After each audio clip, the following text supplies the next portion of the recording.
A few years ago, I had to fly to California to attend a surgical meeting. I got on the plane at BWI. I got to my aisle. I climbed over the person in the middle seat and got myself settled in the window seat.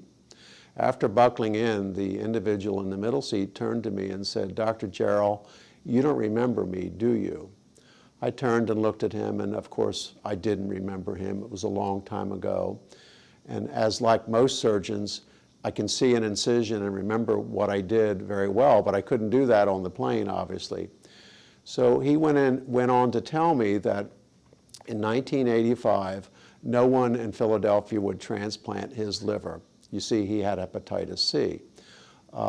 And the risk of hepatitis C was that the members of the surgical team would become infected with hepatitis C, just like the patient.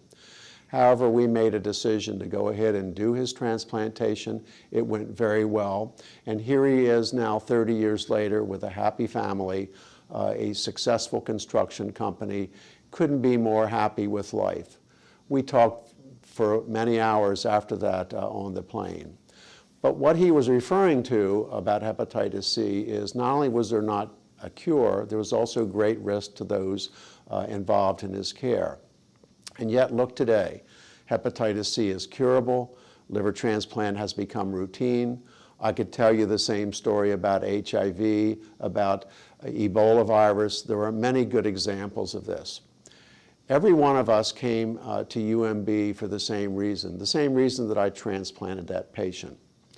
We came to serve our fellow man. So here we are with COVID. We all want to serve. We all want to get on with our education so that we can better serve. We also are here to help in the hospital and medical care.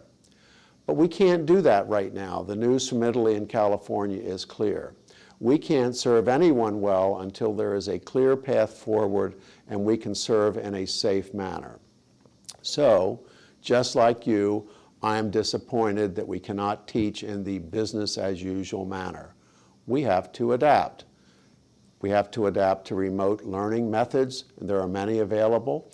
And the good news is, over the past number of years, we have worked very hard at UMB to develop remote learning platforms, methodologies, and coursework. We have it online now.